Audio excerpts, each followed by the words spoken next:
on the couch. And then they met up with Franz's friend, Aretha, I think her name is. And Aretha took a liking to Elise as well. And Elisa offered, offered for Elise to stay at her house with her and her mother. And so that's pretty much what happened. Franz did try to apologize to Elise for acting like an ass, basically. But Elise kind of blew him off, and I think she still thinks he's kind of a creep. But the only other thing that really happened is we know that Lord Frederick is going to be participating in yet another match of what they call Sorcerer, the magic game where you have to try to destroy 2 of your opponent's 3 crystals in an arena where you can use magic, high-level magic, against each other. And it's an arena, but the crowd is protected by a basically invisible force field, an invisible shield, if you would, from the high-level magic spells. So we're going to get back into an octave higher, guys. How you guys doing? We have Maite here. Fire Kirby's here as well. Welcome, everybody. Okay, you guys, I want to show you something. After Friday night, guys, I think we was about 7 hours into the game after Friday night, something like that. And we was at 31% the way through the game. We had completed 31% of the game. Last night, after reading for an hour and 20 minutes, we're only at 32% completion.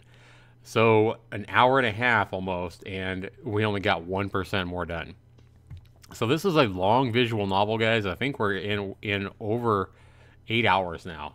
Into 8 hours of reading time. Obviously, you could read this game quicker if you wasn't reading it aloud and talking and stuff like that, like I do. But hopefully, you guys are enjoying my basically bedtime stories, if you would, of an octave higher. I think it's been pretty good so far. I have a feeling it's going to get a lot better before it's all said and done, though. So, hello, my son, the moderator, and he is in. Jack, welcome to the stream. You was watching one of my videos. I do remember you, Jack. How you doing, man? Yes. The Twitch stream or Twitch wasn't working. Okay. Hopefully Twitch is working now. Welcome, everybody. We are just about to get started with an octave higher, part 5. This is episode 181 of LiveStream Under the Moonshine. All right, so we are in the point of view of Lord Frederick here. Kind of a rich, spoiled, kind of a jerk. And Franz is, to me, Franz is more of a good guy, more the, the hero of the story, as well as Elise. It's easy to, show empathy for Elise because she lost her parents. Her parents basically left her as a young child when she's only like 8 or 9 years old, and left her in the house that they were living in, the poor side of town. And she pretty much lived on the streets and then found a brothel where she lived at for 6 years. But part of the agreement for living in the brothel was that she was going to have to start being a prostitute on her 16th birthday. And that's why she wanted to leave. And that's why she's staying with Franz's really good friend, Aretha, right now. But right now, this game does switch point of views between characters. Right now, we're in the point of view of kind of the jerk, Lord Frederick. So who knows, guys? And I'm saying Lord Frederick's the jerk. Who knows? By the time the end of this game comes, maybe Lord Frederick will be the best hero, in the whole story. I don't know. But we'll see.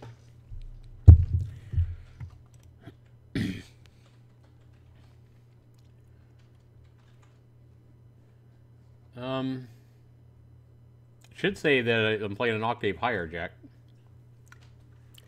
The announcer says, "Ladies and gentlemen, welcome to the National Sorcerer Stadium of the Kingdom of Overture.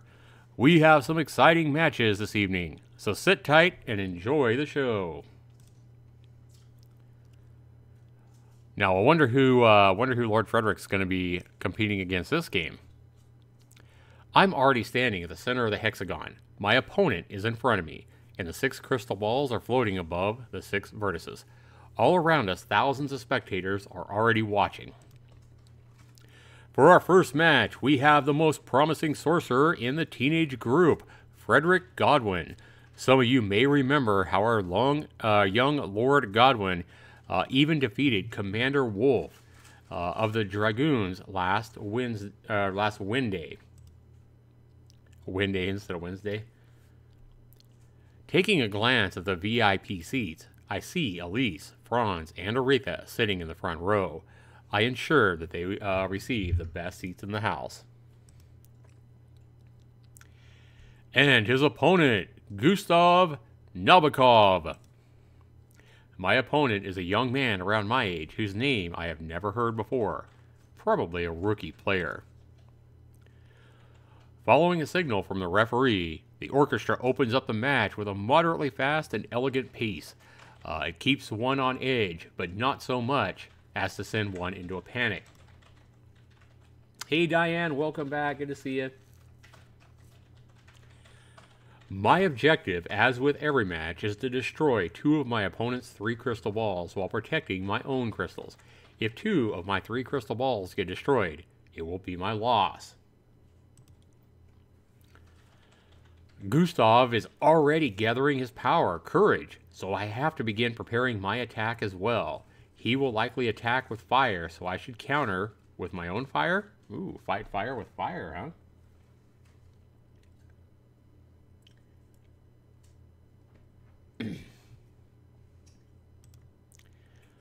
No, wait a minute, that won't do.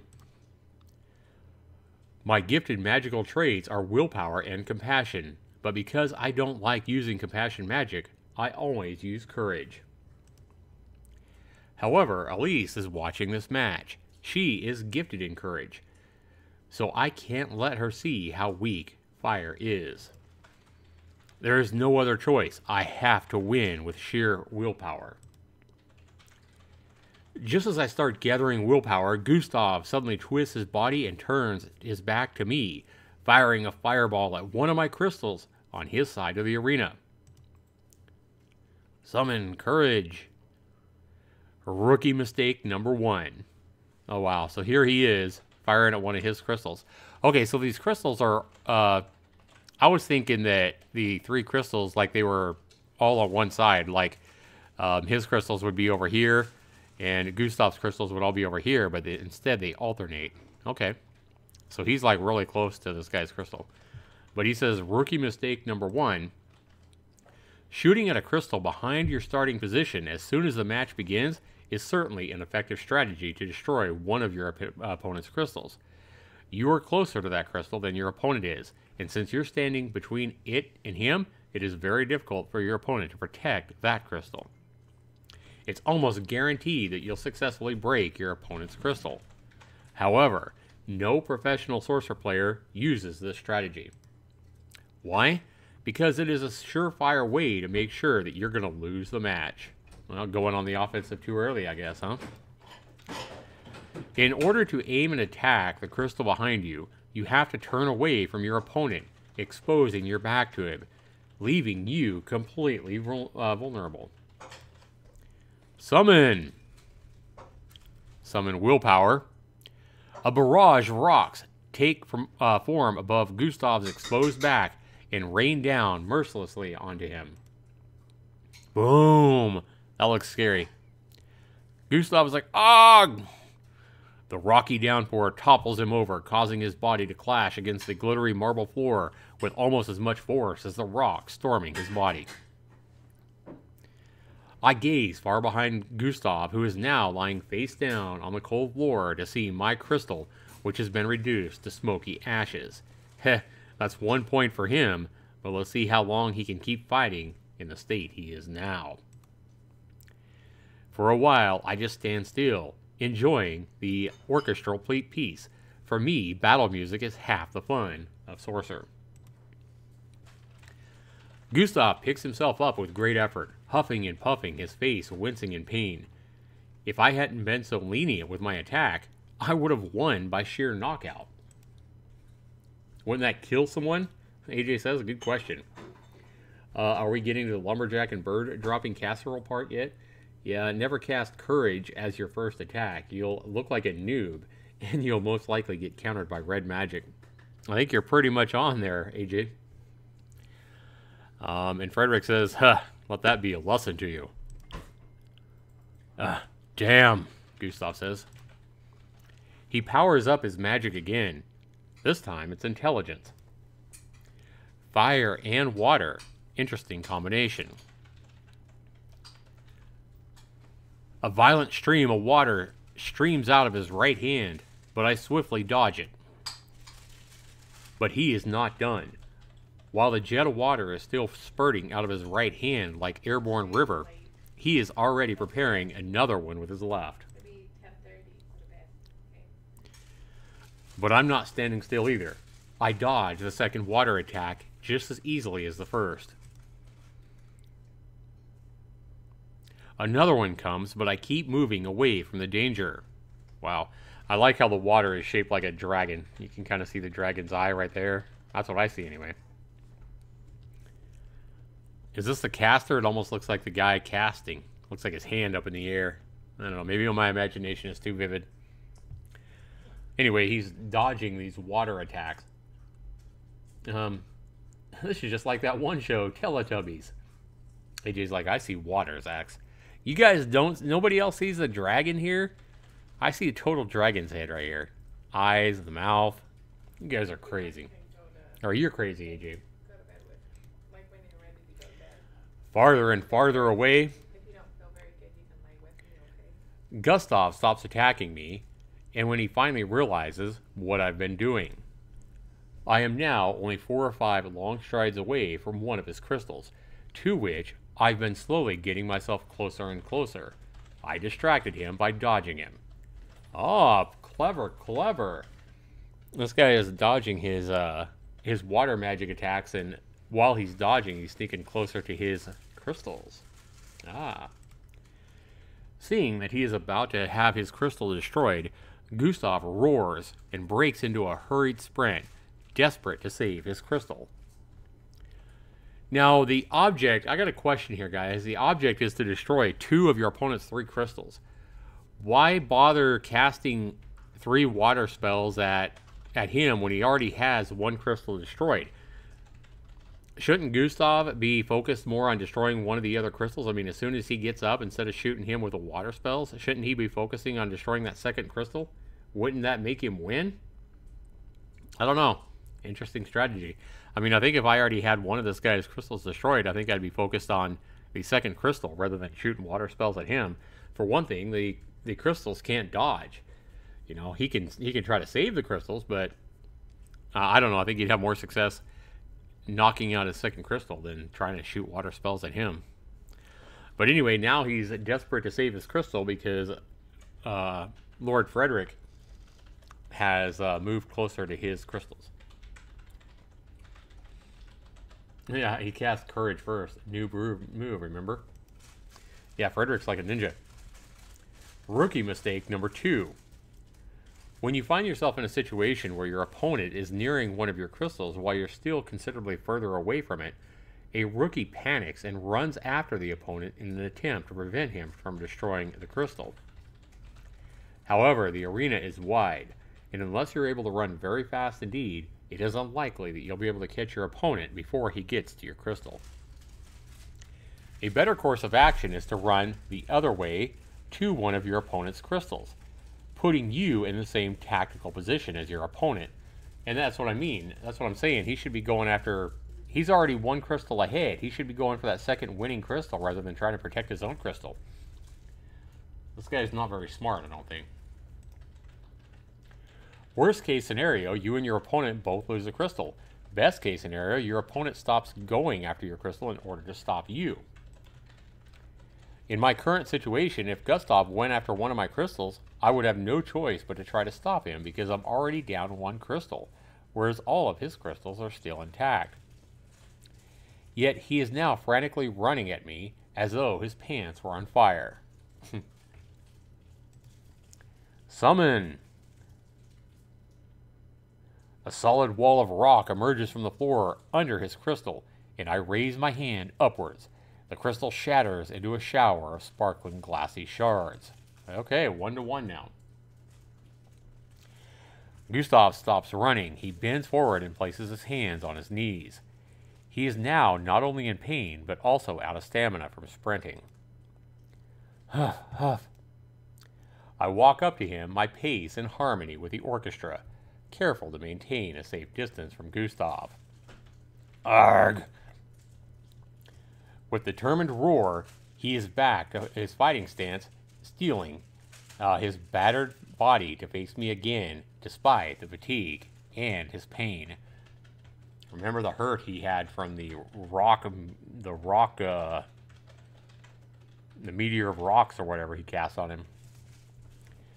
A sudden burst of magical aura overflows from his body. His right hand is shaking, struggling to contain the energy of his intelligence. His left hand is heating up with courage. He is ready to unleash something big. Uh-oh. Rookie mistake number 3. Wow, this guy's a big-time noob, huh? He's, basically, not only is he winning, beating this guy, but he's sitting here talking to us about, how big of a rookie this guy is. When you find yourself in a much poorer physical condition than your opponent, you resort to a desperation attack in the hopes of damaging your opponent enough to even out the odds. This almost never works out. Why? Because you have poor physical condition, and it weakens your magic, reducing your chances of winning in direct combat. Your best bet in this situation is to maintain a safe distance between you, your opponent, and your remaining crystals while waiting for an opportunity to attack his crystals. That makes sense. Yet Gustav seems to be betting everything on one last attack. Summon Intelligence plus Nullify. Streams of water come out of his hand again, but this time water freezes as soon as it's in the air. Gustav has unleashed an ice attack, a combo magic spell. Without thinking, I charge right in through an onslaught of the ice shards. Summon.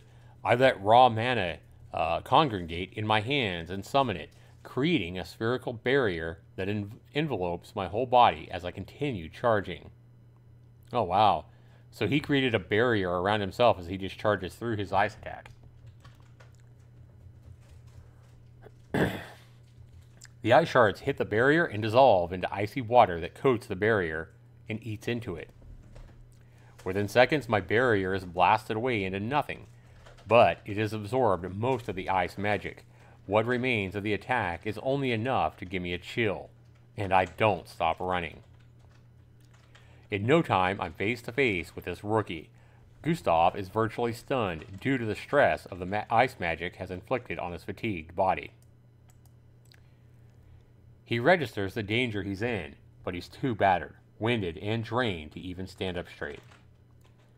This is it, my friend. Summon. Another meteor attack? Rock attack, I mean? Again, I summon a flock of rocks. They crash down onto Gustav like a rain shower, knocking him down to the ground. Not wasting any time, I dash to another one of his crystals until I'm very close and conjure a massive boulder above the crystal. I just simply let gravity handle the rest. I gaze back at Gustav, who is still out cold. I might have overdone it a little. Spectacular! The match is over, ladies and gentlemen. Frederick Godwin has effortlessly shattered 2 of his opponent's crystals and left Gustav out cold. Hey, Sweetable, welcome. Well, that is it, guys.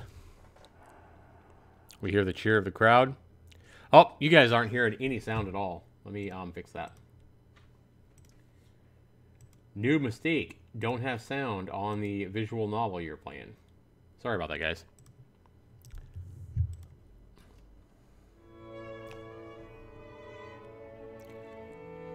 Franz says, that was a really good match. Congratulations on your victory, Frederick. Aretha, yes, that was a great match. And Elise, congratulations. I joined Elise and the others in the VIP seating area after the match. They are surely impressed with the ease with which I took care of my opponent. A splendid performance, if I say so myself. Elise even congratulated me. Well, my opponent was just a beginner, so it really wasn't all that impressive.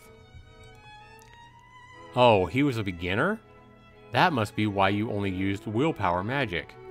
You must have been going easy on him. Yes, you might say I was giving him a handicap. The next match begins soon after the staff has finished replacing the crystals and reconstructing the arena. It's another match between two amateurs, although this time it's from a higher age bracket. We all watch the match attentively, every so often commenting about interesting magic spells or particularly clever strategies that the sorcerers employ. Rita says, "Hey, I'm thirsty. I'm gonna go get some drinks." "Oh, I'll go with you." Uh-oh, leaving Elise and him alone. Awkward. Franz and Aretha go get some drinks, leaving me alone with Elise. Well, let's hope he don't ask her to service him again, huh? Elise is like, Elise might have forgiven me, but she doesn't seem that comfortable being alone with just me. I should say something to her. Boy, I wonder why. Let's go ahead and catch up on the chat before we find out how this conversation is going to go. Is that... the glass could cut someone? Talk about no safety precautions. Ice shards? That could definitely kill someone. AJ says, I thought Frederick was a loser with no friends. Look, he has friends. Huh. Alright, so what does Frederick want to say to her? I got another choice here. What do you think about my magic? What do you think about Sorcerer? What do you think about the orchestra? Well, if he's wanting to get in with a girl, he's probably going to ask her about the music rather than about himself. This would be the worst choice, I think. This would be typical of what we think of Frederick, though. Should I go with a choice that would be typical of what we'd expect from Frederick? Or should we go with trying to help him out and help him score points with Elise? Let's go ahead and help this guy out. I think he needs all the help he can get while we're playing from his point of view. Let's go ahead and ask him what he thinks about the music. Hey, Tofi, welcome back. Good to see you. So, what do you think about the orchestra? And then we see that their relationship went up here. What do you think about the orchestra? Elisa's eyes sparkle. See, I'm so good at this, knowing what to ask. Elisa's eyes sparkle as brightly as stars in the night sky when she hears my question. It makes me happy to see her enjoying herself. We even got a little smile there. It was wonderful. I didn't know orchestras were used at sporting events. This is like being at a concert, but more exciting. Yes, Symphony in C minor. Adora di Spirito Adolescente. A hauntingly beautiful piece indeed. Is that the title? Wow. I really, really, really love that piece. I wish I could play it on the piano. Oh, now we're moving on to something. But it's an orchestral piece. I know, but if I had the score, I think I could rearrange it into a piano piece. Hehehe. Oh, is that so? Well, then you must be one great musician. No, I'm not that great, and I don't know if I could be called a musician yet, although I hope to become one someday. You definitely have the talent for that. When you played the piano at my house, I thought you were really amazing. The memory of listening to Elisa's piano resurfaces in my mind, reminding me of the pleasing sound of her music. Unfortunately, it also reminds me of how I had lost control of myself and upset her so badly. Thanks, I can't wait to play the piano again. Well, you can. You can come to my house. Yeah, you are a ladies' man, Zach. Thanks, AJ. Yeah, I think we're going to have Frederick invite her back to his mansion to play the piano again.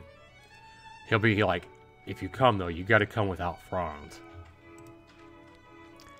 I was going to say that she could come to my house to play the piano anytime, but it's probably not very wise to bring up such things just yet. Oh, Lord Frederick is actually pretty smart, isn't he? Huh? Well, if you could fix the broken piano, you would be able to play to your heart's content. Ah, nice change of direction there, Frederick. Yeah, exactly. I hope I'll be able to fix it soon. Hey, Falconer, welcome back. Yeah, Frederick doesn't like Franz. Yeah, I don't think he likes Franz very much. The mere mention of that piano is able to lift Elisa's spirit. Oh, look who's back. Aretha says, "Hello, guys. We have come bearing gifts. Just drinks, I'm afraid. Here, Elise. Here, Frederick." Thanks. Thank you. Hours later, after all the matches have ended, we all head home together.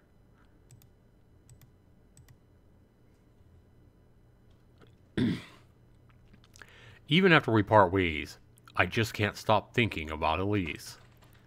I'm glad I was able to make amends with her. It's also nice that she seemed so genuinely enjoyed, or seemed to have genuinely enjoyed watching the Sorcerer matches. However, I could still feel that she was somehow distant. The way she talked to friends and Aretha is different from the way she talked to me. The way she smiled to them is definitely not the same as the way she smiled at me. Aretha and Franz should really should date, but they don't. Yeah, they're probably too good of friends. I think it even mentioned something earlier about how they're such good friends that dating would probably never work or something. There's a certain closeness between them that just doesn't exist between us. That's unavoidable considering how I botched after her first impression of me. But still, I feel jealous. I want to be close to her. I want to be an important someone for her. I want her to need me.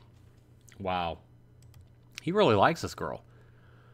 I want to be able to make her smile.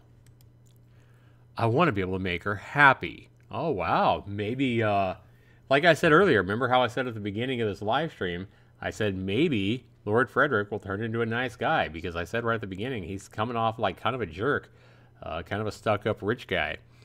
And now he's actually sounding like he cares about this Elise girl, even though he doesn't know her from Adam, but saying that he wants to see her smile and wants to make her happy.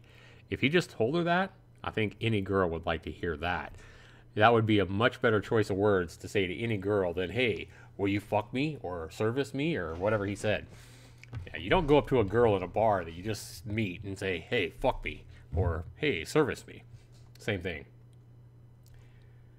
Telling a girl that you want to see her smile or you want to make her happy is a much better thing to say. But instead, he's thinking this to himself. He just needs to tell her that. AJ says, yeah, Aretha and Franz are too good for friends to date. I understand that. AJ says, that's how I feel about women. I just can't stop thinking about them once they interact with me in the slightest.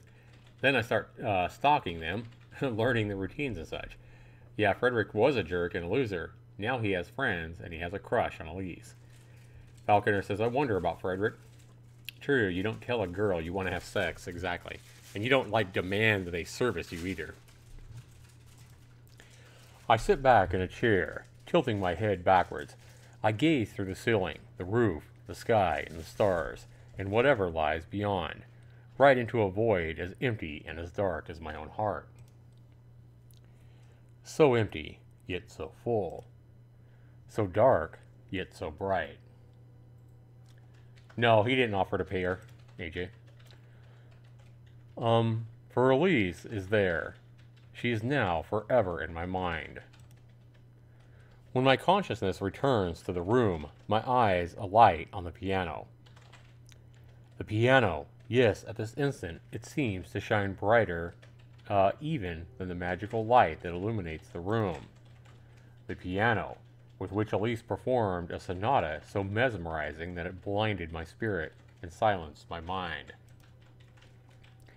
The piano from which her music came to life, the music that symbolized her various dream.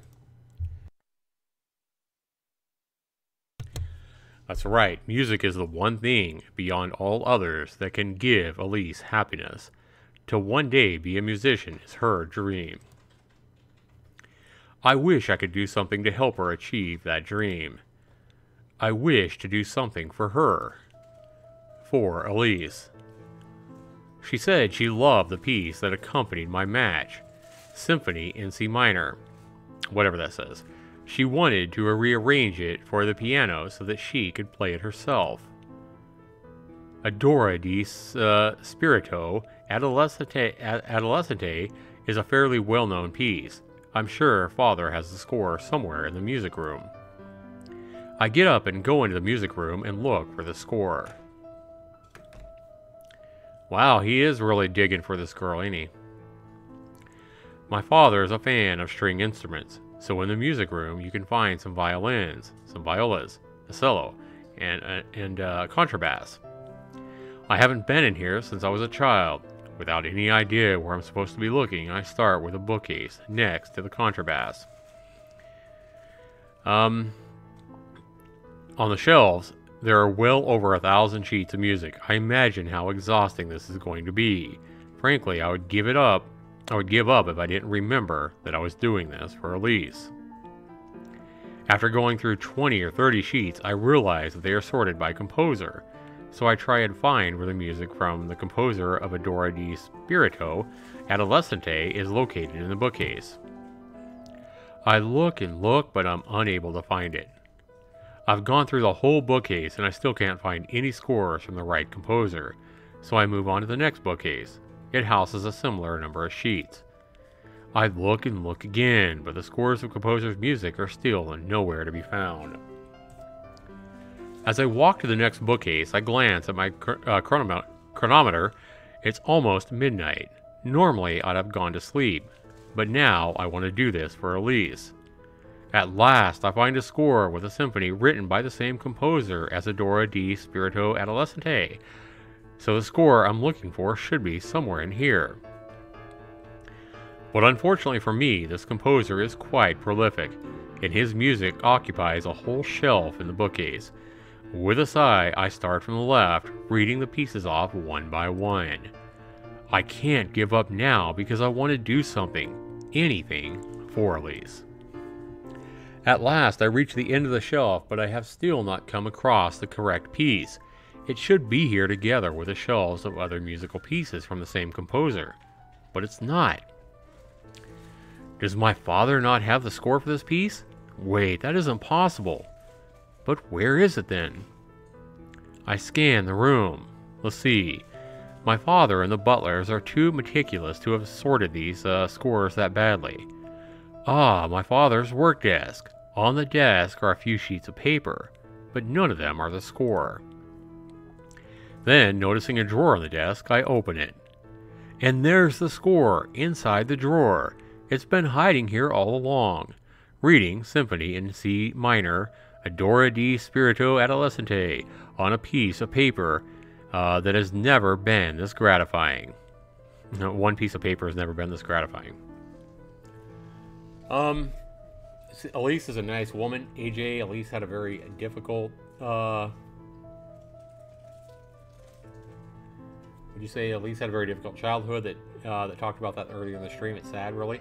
But I think that experience helped make Elise a nice person she is today. Probably so, Falconar. AJ says, I agree. She's one of those characters with a hard start, but her life turns less horrible. Why doesn't he just go to a library? Falconar says, looks like Frederick's dad has his own personal music library. Yep, exactly. Well, he found it, guys, after hours of looking, it sounds like. But now, a problem. What am I going to do with the score? There is only one copy of it here. Since the score is in the drawer of my father's desk, I expect he's going to do something with it. That means I can't just give it over to Elise.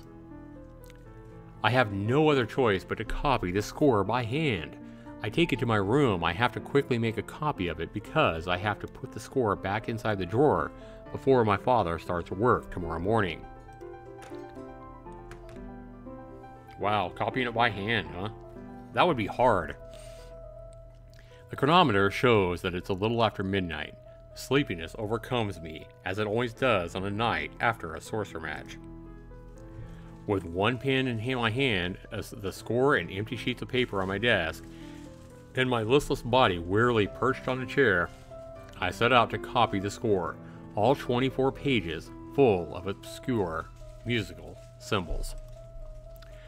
Let's see, that note goes here, that one here, and is that one on the third or fourth line? Oh, the fourth. Wait, this note isn't colored in. This one has a flag on its stem. I feel drowsy. Maybe I should get one of our servants to do this for me, but no, I can't do that. They might make a mistake. This is my responsibility. Half an hour later, I'm done with the first page. Oh my god, that was so slow. With that kind of pace, I won't be able to finish before morning. I have to try doing this faster. He's gonna make mistakes. I grab a new sheet of paper and proceed on to the next page, forcing myself to stay awake and struggling to keep my hand from shaking. Wow, halfway done. I thought of checking the chronometer, but decided there was no point. I'm just gonna keep going. I'm tired, but I've decided to do this for Elise because I want to see her smile. If she will only smile, it will have been worth doing all this. It will have been worth a sleepless night. When the notes on the score start to get blurry, I slap myself to stay awake. Wow. And as time wears on, I have to slap myself more and more often. Smacking himself to stay awake to get this done, huh? Joseph says, hey Zach, sorry I've been missing your streams. Overwatch is super addicting and a new event just came. Nice. No excuses, old born. Zach's comes first and everything. Got a family emergency? Sorry, Zach's has started streaming. That's funny, AJ. Criminal breaking into your house? Nope, you gotta watch Zach's. He started streaming. AJ, that's hilarious. Falconar says, copying music by hand is hard. That's why we have copy machines. AJ's like, geez, Frederick is kind of desperate. I guess that's one way of looking at it, AJ. Finally, it's done.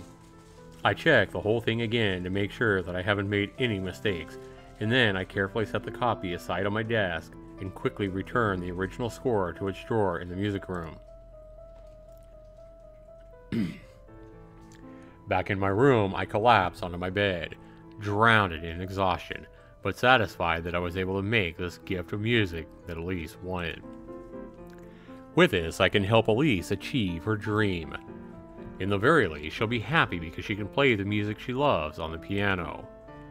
I wonder what kind of smile she'll make when I give this to her. The thought puts a smile on my own face. I'm happy to have done something for her. For Elise. And I slip into a deep sleep at the first sight of morning. Slips into my room. Wow. Does coffee exist in their world? I have no idea. Water Day. Okay, so is Water Day Wednesday? I think it is. I think Water Day must be, because I think the last day was Tuesday. Water Day, 30th of Sextilis, the year 313. I remember when I first saw that 313, I thought it was 3:13 a.m. I'm like, man, they get up early. I am woken by the sound of knocking on my door, followed by the voice of a maid from behind the door. Maid says, "My lord, lunch has been served." With a groan, I force myself to get up and drag myself downstairs. Father has gone out somewhere, so I sit by myself at the dining table. Some dishes are already prepared. Suddenly aware that I had missed breakfast this morning, I devour a thin piece of marinated raw salmon, barely even tasting it. Despite having slept through the morning, my eyelids still feel heavy as lead. Well, at least I managed to copy that score for Elise. I take a bite of veal loin roast, but before I can judge its taste, I remember that I have to give the copy of the score to Elise before she leaves the conservatoire for home. Hastily, I finish my meal, shower, and leave the house.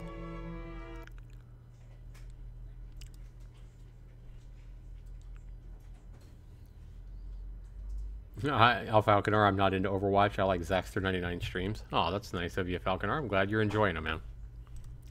If you guys are enjoying my stream, make sure you hit that like button, guys, if you haven't already. Alright, so Professor Poe looking at Lord Frederick, I think, and saying, "Why, if it is the young Lord Godwin, what brings you to my humble laboratory?" I've come to the laboratory after arriving at the conservatoire in a taxi carriage, but for some reason Elise isn't here, and neither is Franz. Instead, I see the professor, who had visited with my father last week. Yesterday, I used Sorcerer as an excuse to look for Franz and Elise, but in my haste, I hadn't thought of any reason why I might come. Oh, so Professor Poe saying, "Ho, ho, ho, I didn't know the two of you have become so close. It's too bad, but Franz left this morning." Oh, where did he go? The factory. He hadn't been seeing any progress with his assistant's magic, so he thought she should try reproducing the effect in the original setting. He took Elise back to the slums? I see, the factory. Thank you very much, Professor. You're welcome, young lord. Uh-oh, I know where Lord Frederick is going now.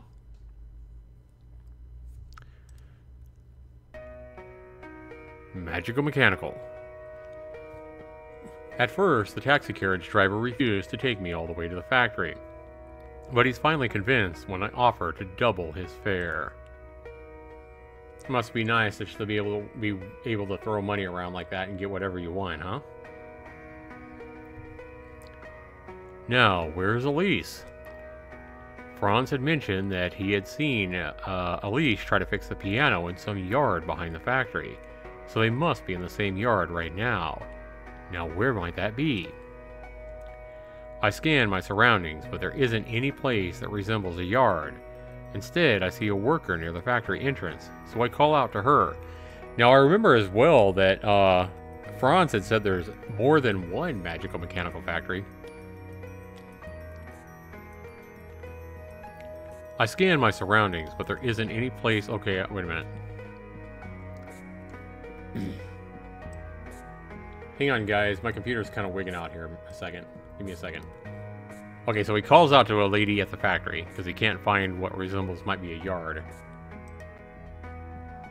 Oh, OBS Studio's goofing up. OBS Studio reconnection successful.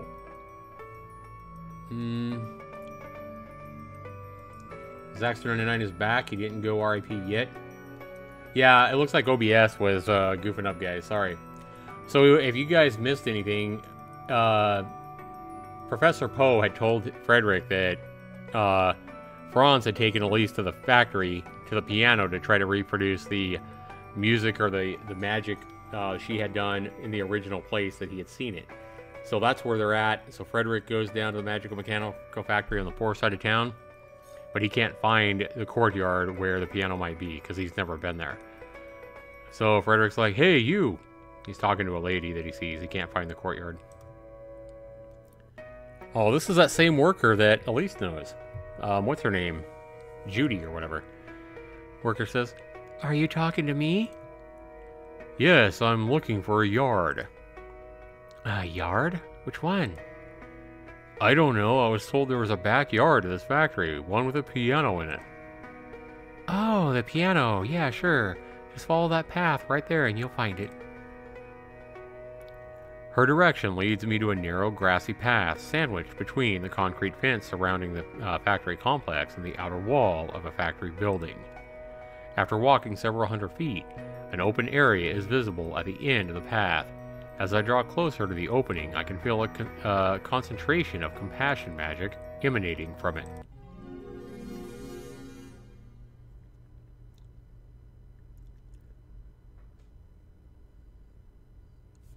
The compassion magic paints my vision with vast whiteness.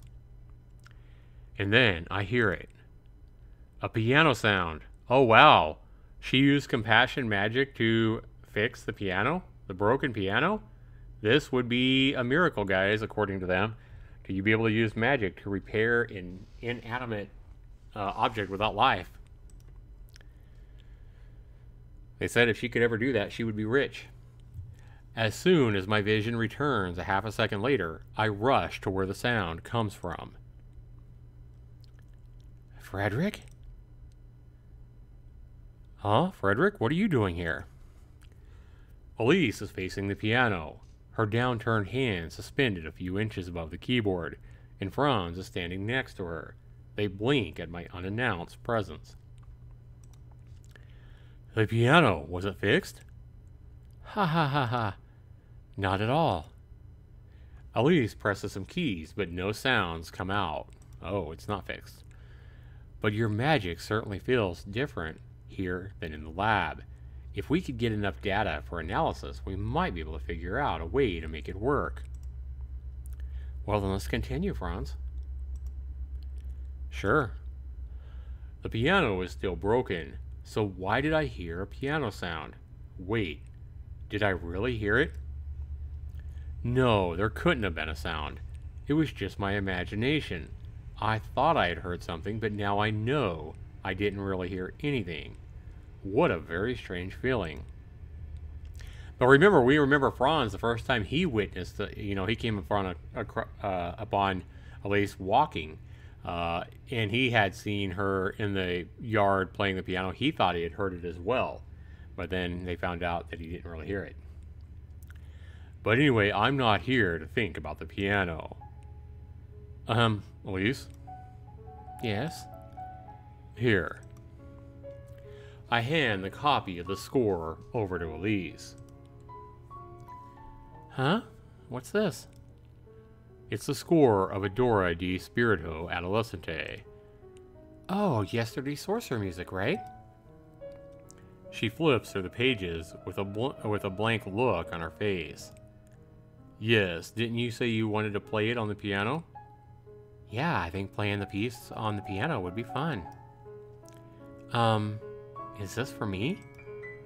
Yes, of course. I made it for you. Wow. Well, thank you, Frederick. She clutches the score to her chest with a weak smile. The same kind of smile one gives to strangers at one's father's birthday party. Oh, wow. Elise, shall we continue? Yeah, let's continue. Facing the piano again with both palms open in front of the piano, Elise lets her mana flow through her straightened arms of her hands, or to her hands. Amplify, transform, compassion. Franz tries pressing some keys, but hearing no sounds, he shakes his head slowly. It's still broken, as expected. Let's try it again. Okay. Wait, what about the score I gave her? Isn't she going to say anything about that? Elise? Elise turns to me with the same emotionless expression. Oh wow, he's fixing to make an ass of himself. Yep. Rest in peace, Frederick, AJ says. Yep. That doesn't sound like a romantic smile. Rest in peace, Frederick is right. Yeah, I think so. I think he's fixing to make an ass of himself, too. I don't know, we'll see. So she turns to him with an emotionless expression when he says, Elise. And what's he gonna say? Yeah? Ignoring Franz, who is staring irately at me from the corner of his eyes, I say to Elise, after you've rearranged the piece for piano, can you play it at my house? You can play it at my house anytime you want. Oh, okay. Franz says, actually, Elise would rather play it on this piano, so she has to work on fixing it now. What's with this guy? I'm talking to Elise, damn it. Now he's thinking this to himself. He's getting on my freaking nerves. Huh, I don't see you making any progress with your research. When will she be able to play that piano, I wonder? Franz is visibly annoyed. Well, we would find an answer to that question much faster if we could work on it without any distractions. Distraction? I was just trying to do something for Elise. I wasn't trying to get in the way of her work.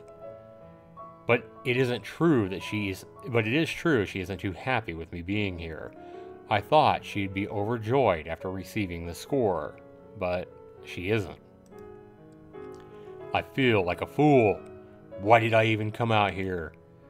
My fists are shaking. I just came here to give her a way out of your stupid experiment so she wouldn't have to deal with that. Did I tell you guys that he's fixing to make an ass of himself? And I think he's doing that right now. I just came here to give her a way out of your stupid experiment so she won't have to deal with that. Wow. Looks like she's plenty willing to work with Franz to try to get this piano working. I'm just saying. That piece of trash piano that anyone with half a brain knows will never make a sound again. Oh, damn. Yeah, he's definitely making an ass of himself. For a moment, there's only silence. I can see surprise on both Franz and Elise's faces. Look at that. Elise scowls. She doesn't look too happy there. Elise scowls and looks away. What am I doing? I'm upsetting Elise. Elise, who I worked so hard to please. Then Franz explodes in anger. What?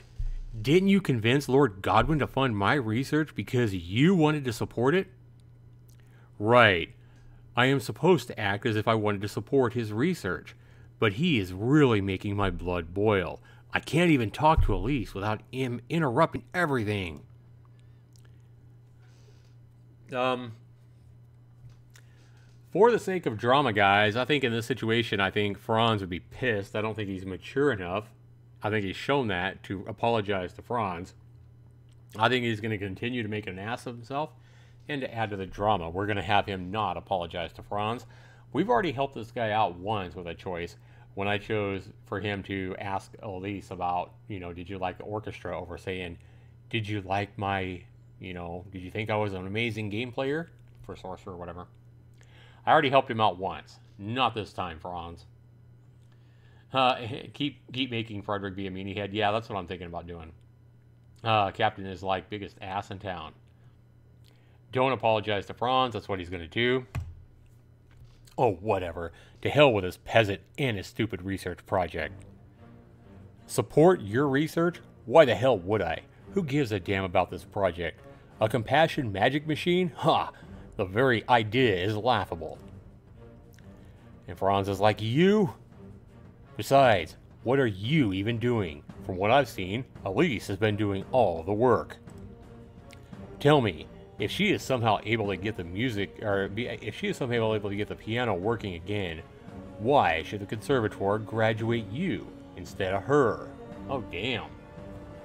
Damn, guys. Can you guys hear the music going on too? Listen to the music, guys. I don't know if you guys can hear it. Do I need to turn the music up? The music is definitely dramatic. Can you guys hear the music at all? Listen to that music getting intense. Love it. Seriously, they'd have to give her a degree and declare her a mage. Not this simpleton whose only job is to watch her. But Franz doesn't only... Hey, this is a highly rigorous scientific experiment. I do have to do calculations and analyze the data. This is my theory to formulate. Magical science is not just about casting magic spells. Frederick, oh yes, I'm sure you'll have quite a difficult job coming up with a theory about how compassion magic continues to work in the same way it always has. Guys, please calm down. Oh, and you're one to judge me? What about you? You with all the money in the world. You choose to waste your life playing games. Games? What games? He's talking about Sorcerer. Damn, he attacks him right back at the game he loves. That'd be about like somebody attacking me, saying that I choose to waste my life playing Dead by Daylight. That'd be a low blow, right? Your sorcerer matches. What sort of person spends their time smashing crystals? When is the last time you did anything that actually contributes to the society? Wow. Poor Elise trying to keep them calm. I know, right, Glitch Shadows? What?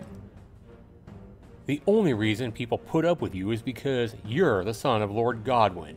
Oh, damn. Franz is going for the low blows. AJ's like, immediately, Zach, you waste your life playing Dead by Daylight. I know, right? Wow, this is getting intense. Franz is even going for low blows here. And with it all, Elise does not look very happy. Does she look happy there, guys? I don't think she looks very happy. Rookie Bear, hey, welcome. You are in the middle of an intense fight between Franz and Lord Frederick. It's getting very intense for sure. Drama, drama. You're one to talk. The only reason people even put up with you is because you're a student of the famous professor from the conservatoire. We glare at each other with fury in our eyes. Please, please, stop fighting. Let's talk about this calmly, okay? Alright guys, I have not read about what happens here. I have never seen this game played. I've never read this game this far. I've never been here. But I'm going to make a prediction right now. At some point in this game, at some point in an Octave Higher, I have a feeling that with this drama going on between Franz and Lord Frederick, I have a feeling at some point, probably towards the end of the game, we're going to see a sorcerer battle between Franz and Lord Frederick. That would actually be pretty good. I kind of hope that happens. I kind of hope they end up having a sorcerer battle. I just have a feeling that they're going to end up playing sorcerer. Anyway, Elise says, please, please, stop fighting. Let's talk about this calmly, okay? And Franz is like, Frederick's like, ugh. Elise is like, Frederick's like, huh, you think sorcerer is just a game? Why don't I show you my magic? Oh, here we go. Here we go. I don't think they're going to fight. I think they're going to end up playing sorcerer. You think sorcerer is such a game, or just a game? Why don't I show you my magic? You think you're so great because you get A's in your magical science classes, right? Ha ha ha. Well then, you must be pretty powerful. Show me what you got. Come on, stop bickering and fight me like a real man. Oh damn, he's calling him out to face him in sorcerer. Did I just call that or not? I kind of had a feeling it would be later on in the novel, but he's already calling him out to face him in sorcerer. Despite his wild, glowering face and shaking shoulders, Franz doesn't say anything.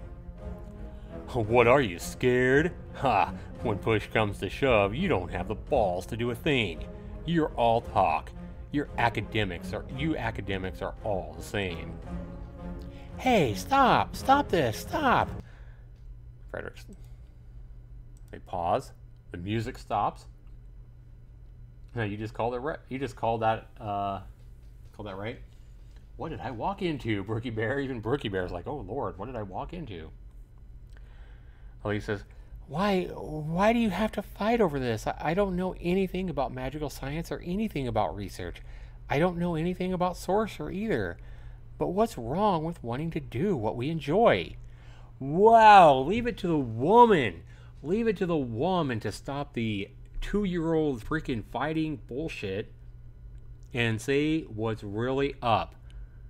I love the words here. I think this is probably, right here is probably a perfect example of why an Octave Higher has won awards for its writing and for its narrative. You know, look at this. Woman says, why are you fighting over this? She doesn't know anything about the magical research that Franz is doing, and she doesn't know anything about the game Sorcerer that Lord Frederick plays either. But she's like, what's wrong with it doing or wanting to do what we enjoy? That is an amazing line. I like that a lot. I like that line a lot right there. You know, when somebody knocks you down for what you're doing, whatever it is, you know, you say, you know, what is wrong with doing what you enjoy? You know, as long as you're not harming somebody else, as long as you're not doing something like, you know, robbing banks or something like that, as long as what you're doing is something you enjoy and it doesn't hurt somebody else in some way, then what is wrong with doing what we enjoy in life? I love to play the piano. I don't know if my music will ever contribute anything to society or help anyone, but I want to play the piano anyway because I love doing it. Amazing lines there, Elise. Bravo. Bravo, Elise. Guys, in the chat, let's get a high five for Elise. Hashtag Elise, guys. Let's get a hashtag for Elise for coming in strong with her lines there and her matter-of-fact, down-to-earth maturity. Love it. Hashtag Elise. Hashtag, yeah, Zax, that was kind of a low blow when you said I waste my life playing Dead by Daylight. Oh my god, AJ. Elise's lips are quivering. She sits at the piano. She slumps forward and rests her cheek on the piano. It seems the mute piano gives her more comfort than anything the two of us could say right now.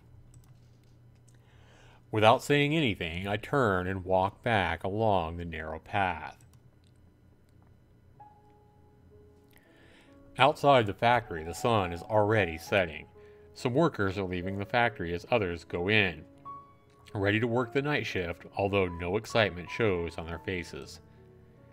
And now I realize I do have a problem. I don't know how to go back to the city. I shouldn't have had the taxi carriage wait for me here. I should have had the taxi carriage wait for me here. I could try asking one of the workers to show me the way, but I don't feel like talking to anyone right now. I walk in the opposite direction from most of the workers. Their homes are probably even further away from the city. I don't know where I'm going, but I just keep walking. It's already sundown, but even during the day, this area must be dark because the street is narrow and the buildings are blocking the sunlight.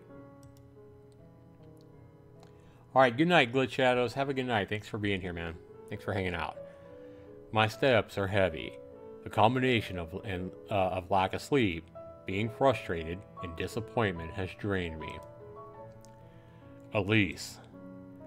I came to the factory today to give Elise a score because I thought it would make her happy. Because I thought I'd be able to see her smile. Yet it did no such thing. Somehow I just managed to upset her yet again. Why would she care? Having the score doesn't mean anything to her, because she doesn't have a piano to play the piece. She obviously won't want to play the piano at my place given what happened the last time. What a fool. She still hasn't forgiven me. Even if she said she did, those are just words. In her heart, she doesn't feel forgiveness. And after what happened just now, she must hate me even more. How could this happen? Not only was I not able to see Elise smile, I managed to upset her yet again. How many of you guys are feeling bad for Frederick right now? Put a 1 in the chat if you guys are feeling empathy or bad for Frederick. How many of you guys are feeling bad for him? After he spent all those hours looking for the piece, finally found it, realized he couldn't take his one piece the father had. Now we're talking about the musical symbols that you see, on music books or whatever. And he copied all those symbols down with hand and paper all night long. And copied every symbol, 24 pages of symbols, to give that to Elise, just in an attempt to make her smile. And a Brookie Bear just got here. She's saying she doesn't feel any sympathy for him, but I think that if you had got here from the start, I think you might feel a little bit of sympathy for him. I feel bad for him. Brookie Bear is like, no, I hope he suffers. So anyway, not only was I not able to see Elise smile, I managed to upset her yet again. How pathetic. No wonder Elise hates me. She should hate me. I guess I'll never see her again. I should just stop bothering her. I should stop making her feel uncomfortable. I should just disappear from her life. And that would be the best gift that I could give her. Well, at least right now he's thinking logically. Kind of feels like he's feeling sorry for himself too, though. Is he thinking logically, or is he actually just feeling sorry for himself? That's the question. That is the closest thing to happiness I could offer her. Is just staying the hell away from her. Yeah, you've watched the other streams. Watched them afterwards, I mean. Nice. If I'm being honest with myself, that is the only way I could manage to make Elise happy. And I want Elise to be happy. Aw, that is an aw moment right there. I mean, it ultimately sounds like Lord Frederick, despite being an asshole, it does sound like he wants her to be happy.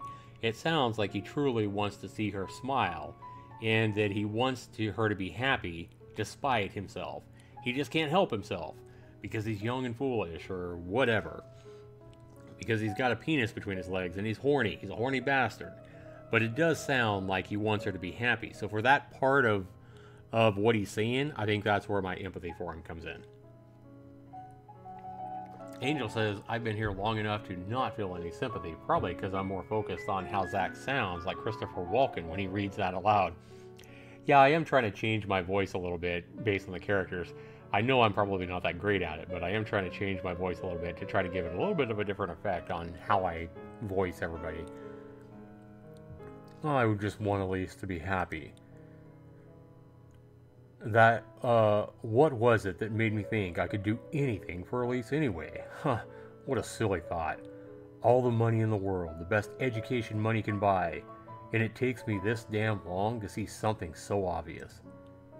Elise is doing just fine without me. She doesn't need anything from a man whose only skill is smashing crystal balls to orchestral accompaniment. She doesn't need me. Of course she doesn't need me. Dude, are you alright? I stop when I notice a man staring at my face. His clothes look as if a pig had been wearing it while rolling in the mud. He reeks of dog shit. He's taller than me, but he looks half-starved. Man says, you are walking like a zombie, man. Are you ill? Oh, wow. Brookie Bear says he's whining. He's whining is what he's doing, big-ass baby. AJ says, you hope Frederick suffers, Brookie? This is almost as bad as the time you said I was wasting my life playing Dead by Daylight. Oh my god, AJ, you troll. AJ is being a troll, Brookie Bear. You'd have to go back and listen to what we said like 10 minutes before you got here to get what he's saying. Brookie Bear's like, hi, I never said that. Angel's like, Brookie, he just claimed the same with Zach's. I know it's unlikely given it's AJ, but he must be trolling, or he might be trolling. Not just what I just said, that's funny. He's being a smartass like he always is. So the guy's asking Lord Frederick, saying he's walking like a zombie, asking him if he's ill. Yeah, but I had a feeling he was going to lash out at the guy. Get away from me, you filthy beggar. That right there is the guy that Frederick is. I mean, he's a freaking dick, man. Get away from me, you filthy beggar. That's freaking rude. Hey, no need to be so hostile. I was just worried about you, man. I mean, the guy's just trying to be nice, asking him if he's okay. Whatever. Oh my god, whatever. Fuck off. Damn. Wow. This guy's being a dick to everybody.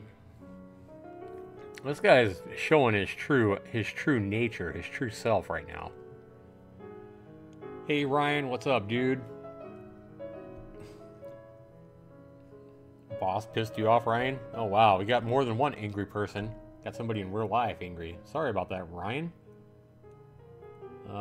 Yeah, Brookie Bear's like, that's why I don't feel sorry for him. He's a jerk. Yeah, I know, right, Brookie Bear? Uh-oh. This man ain't gonna have it, though. He basically told this man to fuck off. Now look at this man. Are you picking a fight? Do you think you can get away with that kind of attitude just because you're a bourgeois? Oh, shit. Now Lord Frederick's in for a fight, huh? Yeah, David, I'll watch how this game ends, but I won't ruin it. Nice, David. No, I can get away with it because I am me. Oh, damn. Not so fast, young man. I think I need to teach you some fucking respect. The other proles around us are watching in anxiety. Some of them walk quickly away. What are you gonna do, hit me or something? Go on, try it. Hey, don't push me, kid. I'll do it. Do it, I'm telling you. Go ahead. Your call, buddy.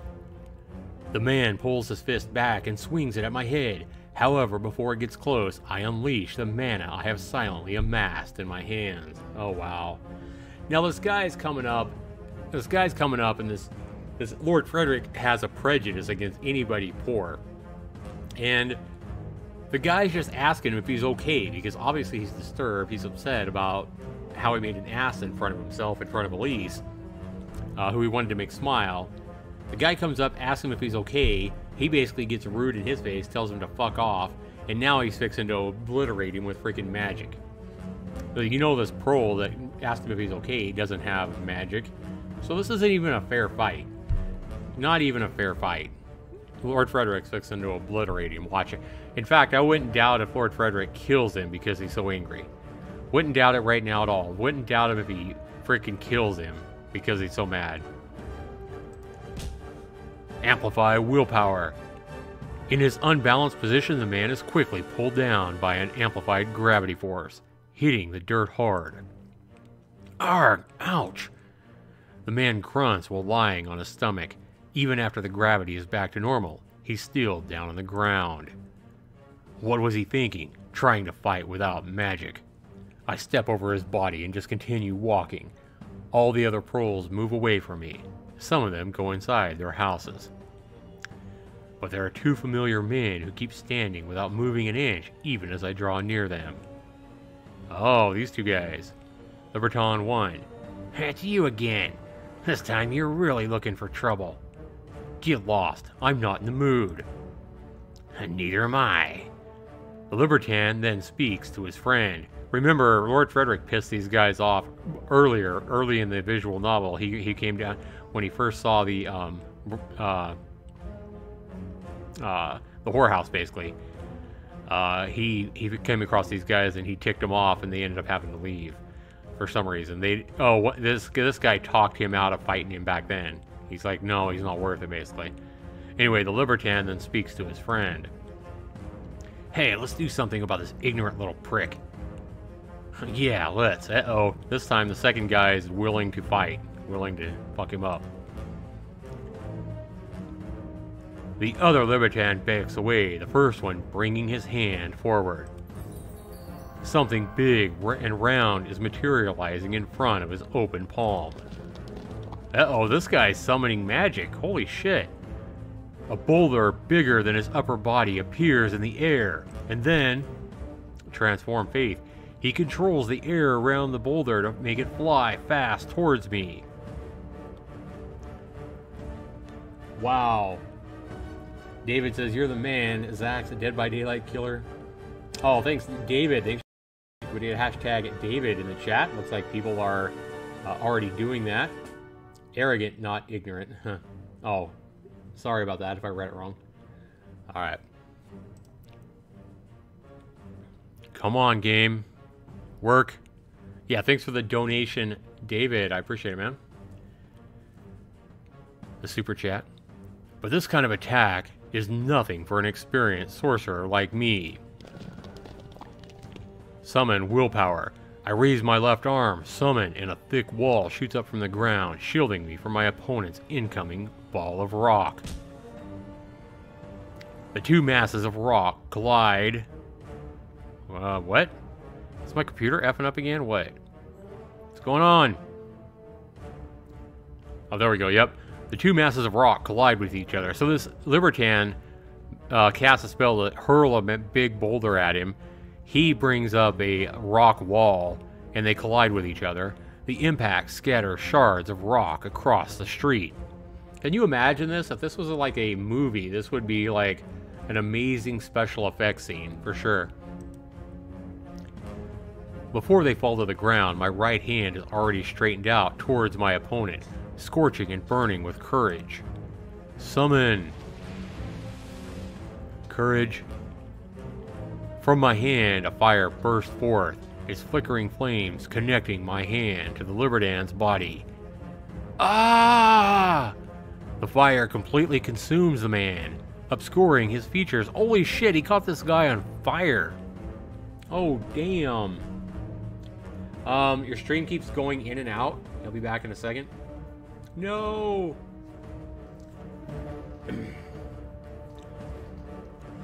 No! Yes, this would be amazing. AJ says, I wouldn't doubt if you're under a DDoS attack organized by Spam 1130. Oh my god, AJ. Wow. Is it working, guys? Is the stream working? I show it's up. See, I can't see that the stream's going in and out.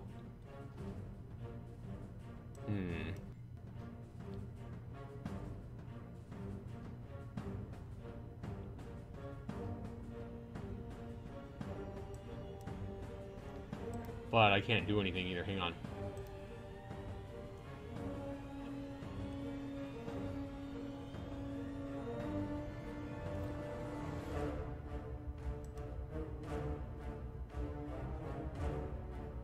I think OBS is having some problems, guys.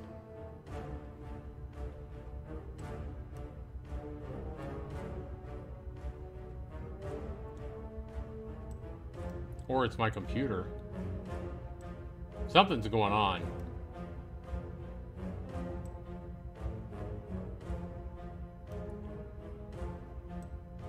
Hang on, guys.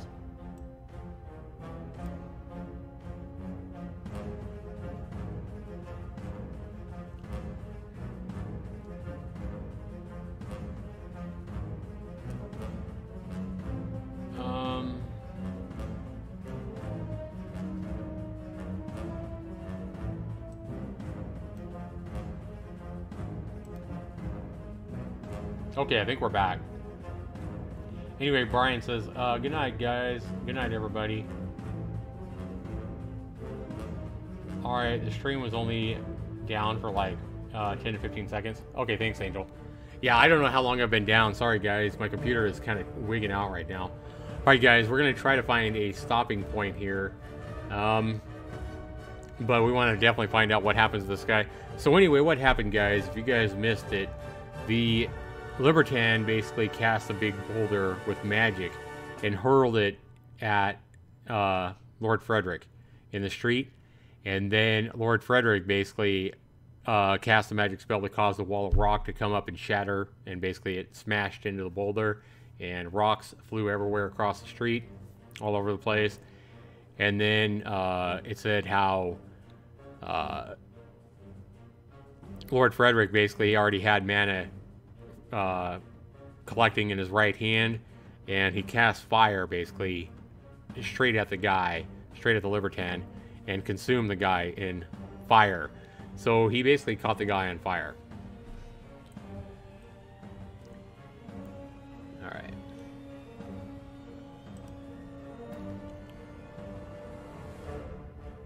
But even though he's burning, I can feel faith building up from him. Oh wow, a gust of wind blows across his body. It rakes the fire off his body like a tattered garment. Damn it!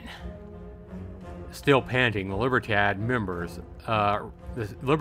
puts his left hand forward again, focusing on willpower, but this time with a greater amount of mana. Summon willpower. Another boulder, much bigger than the last, materializes in front of his hand. And with his other hand, he is readying faith to hurl it at him. Hasn't he learned his lesson? But I'm not going to use the same tactic. Instead, I'll dash towards the gigantic rock before him, with courage blazing from within my own hands.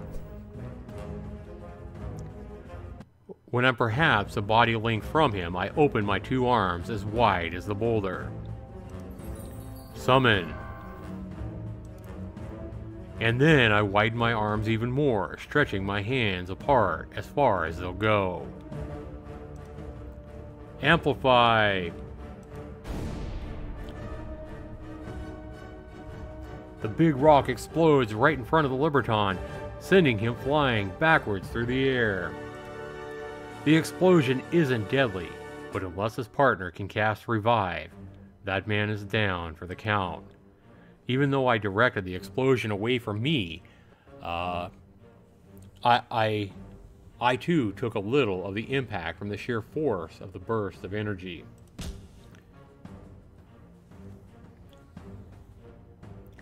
The man lands on his back nearly 20 feet from where he stood. He doesn't try to cushion his fall. He's out cold. I look at the other Libertan. Now, will you stay the hell away from me, or must I do the same thing to you? He just stays silent while looking at me, unblinking. I'm tired of dealing with this Libertad nonsense. I'm going to finish this quickly. Summon willpower. Without giving him time to prepare himself, I summon a heap of rocks high in the air that rain down on the Libertad member. He avoids the rocks by jumping sideways to his left, but I follow his movement with my hand. A new clump of rocks appears in the air according to my hand's new position and continue to rain down fiercely on him. He keeps on dodging, but he's nearing a wall, so he'll have nowhere to go. And then all of a sudden, I feel the aura of his faith. Oh shit. He casts wind that blows on my rocks, sending them flying back at me. I quickly try to erect a rock wall to shield me, but his wind is too fierce. Before I can cast any spell, the speeding rocks have plowed into me like a stampede of wild horses. Oh wow. Arrgh! I fly backwards through the air, my body shaking with pain. I try to roll myself sideways in mid-air to lessen the impact of hitting the street. But there is no impact. Amplify summon faith. Still in the air, I'm suddenly caught in a tornado that sends me hurling upward. My body keeps tumbling higher and higher.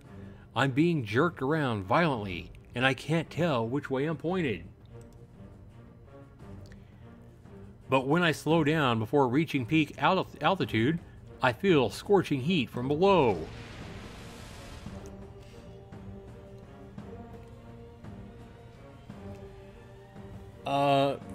Fire whirls up through the swirling wind and engulfs me. Arrgh! Oh my gosh, this guy's basically cast, what, a fire tornado at him?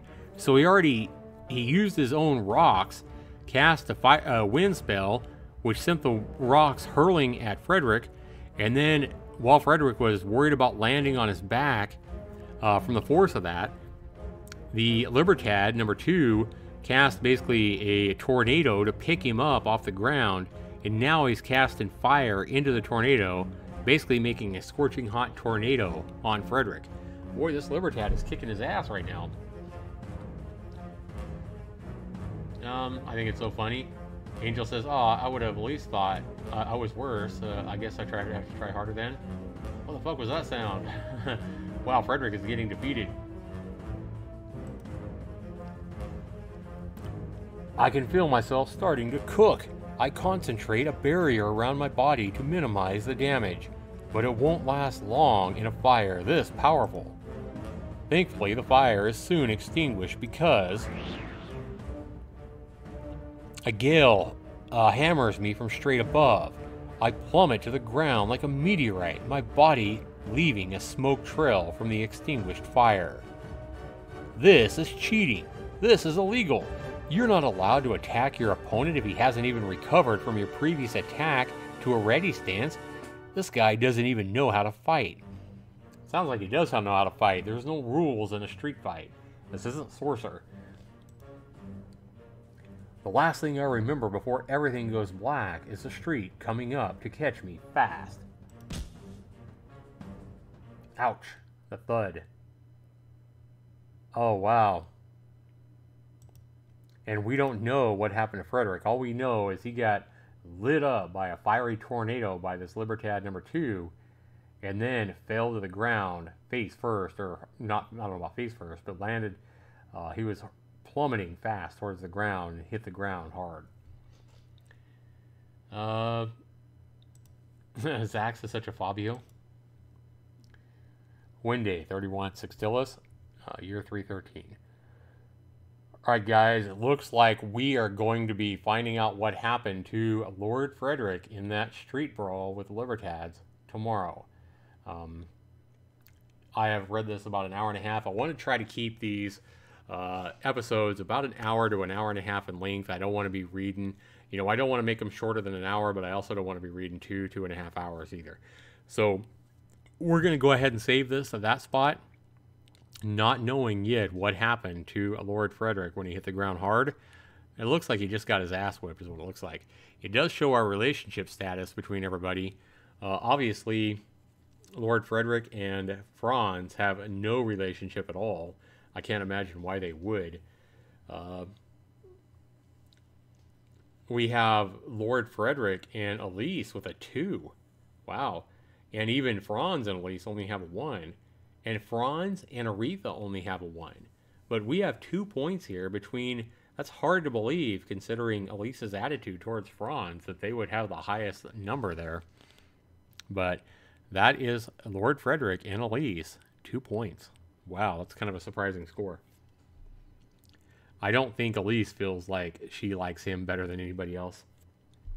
Brookie Bear is like, I really hope he died. Angel's like, cliffhanger ending.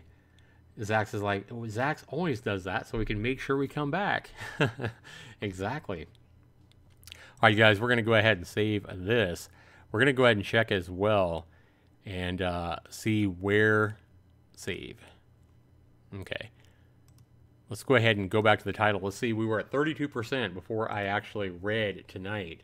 We'll see if my hour and a half of reading tonight got us up at least a couple of percentage points. Let's see. Gallery, I believe this tells us 38. Okay, so we went from 32 to 38. Guys, this is going to be such a long novel. When I read for an hour and a half and I only go up by 6%, yesterday I read for an hour and 20 minutes and only went up 1%. So we're not even halfway through this novel yet, guys. We're not even 40% through the novel. And I've probably been reading close to 10 hours now with all 5 parts. Probably 8 or 9. Anyway, guys, we can see it's going to be a long novel, probably at least 20 hours long by the time it's all said and done. AJ, he called you Zax.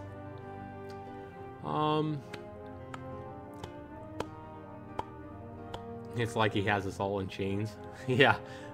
If I can find a way to get you back to my next live stream, I'm definitely going to do it, AJ. Keep you coming back, brother. All right, guys, I want to go and thank you guys for being here tonight. Thank you for hanging out with me as I've read Part 5 of An Octave Higher. We'll be back tomorrow. I think we'll be doing Part 6 tomorrow. We'll see. I may even decide to do something else for LiveStream Under the Moonshine tomorrow, but one thing's for sure. I'll definitely be back for LiveStream Under the Moonshine with Zaxter99, number 182 tomorrow night. Thanks so much for being here, guys. Love you guys all. You guys are awesome. We'll see you guys tomorrow. Have a good one, people. Take care.